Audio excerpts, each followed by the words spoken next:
অনেকদিন আগের কথা। এক গ্রামে রুমা এবং সুমা নামে দুই বুড়ি ছিল।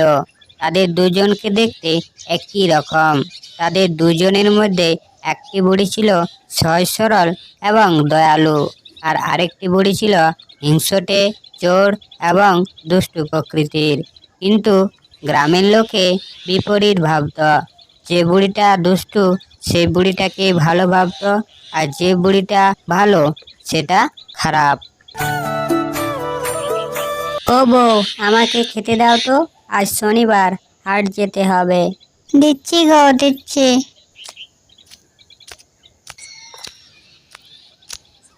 এই নাও। কি গো বউ, গত শনিবার থেকে হাটে যাওয়া হয়নি? এবার আমার মনে হচ্ছে ক্ষেত থেকে অনেকগুলো বেগুন বার হবে। হ্যাঁ গো হ্যাঁ, আমারও তো তাই মনে হচ্ছে। তারপর খাবার খেয়ে বড় বড় ঝোলা নিয়ে যায় বেগুনের ক্ষেতের দিকে। কই বা শিরিপদ, ওইদিকে কোথায় যাচ্ছ বা? ও কাকা, খেতে দিয়ে যাচ্ছি গো কাকা। গোটা 500 1000-এর মতো বেগুন গাছ লাগিয়েছি, দেখি কতগুলো বেগুন বার হয়। ঠিক করেছিস, খুব ভালো কাজ করেছিস বাবা। বেগুন লাগিয়েছিস, চল আমিও তোমার সাথে যাব। আমার বাড়িতেও রান্না করার মতো ঘরে কিছুই নেই, গোটা দুয়েক বেগুন দিলে আমার হয়ে যাবে।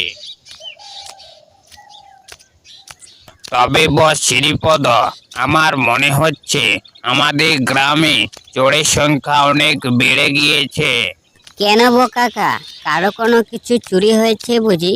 হ্যাঁ হ্যাঁ, তুমি জানো নেই, ওই নামু পাড়ার হরিপদর তোমার মতোই বেগুন গাছ লাগিয়েছিল।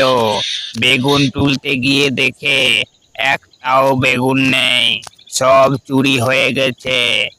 আরে, আমারও তো বেগুনগুলো সব চুরি হয়ে গেছে। এখন আমি কি করব?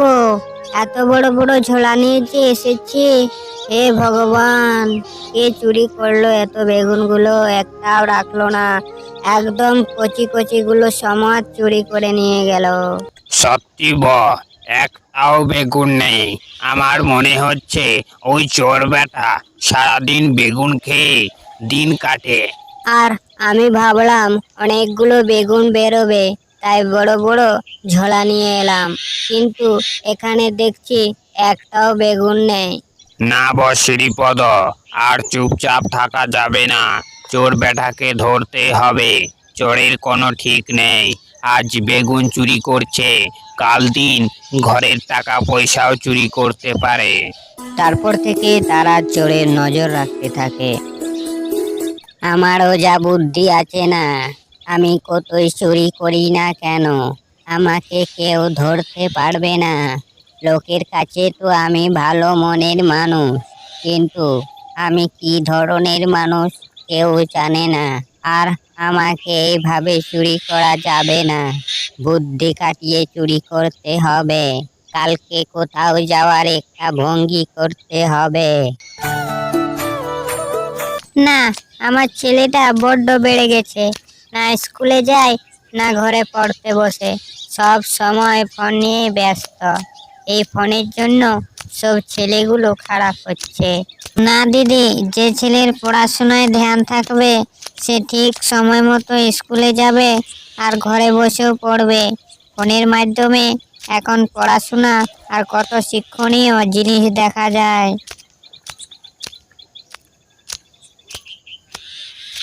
ও কাকিমা, ওদিকে কোথায় যাচ্ছ গো? ও বৌমা, মেয়ের বাড়ি যাচ্ছি গো বউ, 5-7 দিন পরে বাড়ি ফিরে আসবো। ঠিক আছে কাকিমা, ভালো করে যেও। রুমা দেবী কিছু দূর এগিয়ে গিয়ে বলল, আর কোথাও যাব না, এখানেই থাকবো। কিছু অন্ধকার হলেই চুপি চুপি বাড়ি ফিরে যাব। রুমা দেবী সেখান থেকে লুকিয়ে লুকিয়ে আবার বাড়ি ফিরে আসে।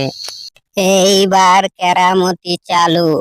আমার মতোই ওই বুড়িটাকে দেখতে, চুরি করার সময় কেউ দেখে ফেললে ভাববে সুমা নামের ওই বুড়িটাই চুরি করেছে, আর আমাকে ভাববে সে তো মেয়ের বাড়ি গেছে। একেই বলে বুদ্ধি। ও দাদা, দেখ বুড়িটা কেমন বেগুন চুরি করছে, চল বাবাকে গিয়ে বলে দি। হ্যাঁ তো রে ভাই, চল চল।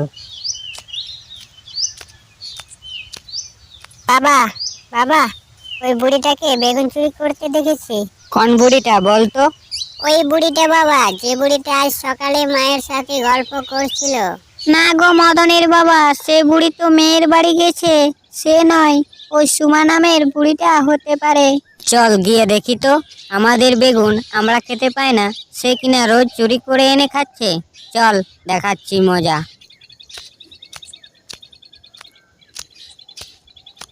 এই বুড়ি, ঘর থেকে বেরো, বেরো বলছি। চুরি করে এনে খাচ্ছ, অনেক মজা লাগছে না? বেরো, বেরো ঘর থেকে। কে বাবা, কি হয়েছে? কি হয়েছে এখন বুঝি বুঝতে পারছো না? রোজ রোজ চুরি করে এনে খাচ্ছ আর বলছো কি হয়েছে? হে ভগবান, এ তুমি কি বলছো বাবা? আমি বেগুন চুরি কখন করলাম?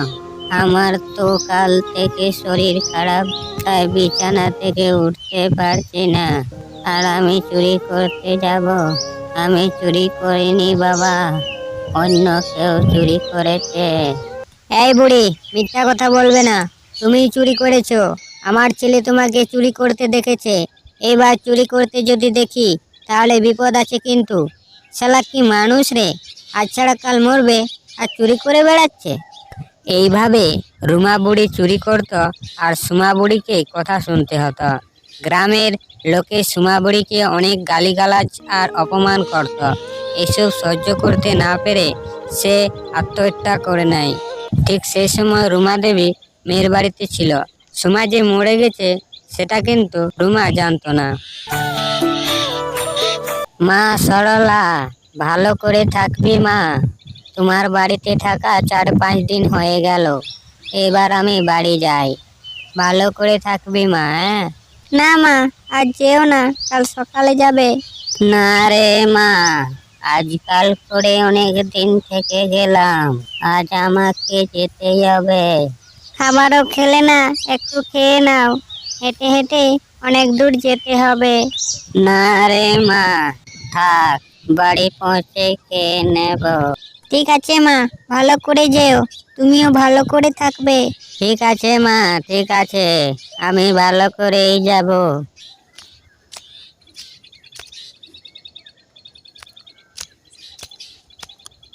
রুমা দেবী বাড়িতে এসে দেখে ঘরে রান্না করার জন্য কিছুই নেই। আরে বাবা, ঘরে রান্না করার জন্য কিছুই যে নেই। যাই, শ্রীপদর ক্ষেত থেকে কটা বেগুন চুরি করে আনি।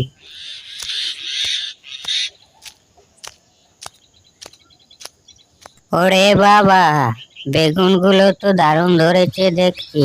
যাই যাই। বেগুন চুরি করার সময় শ্রীপদ রুমা দেবীকে দেখে নেয়।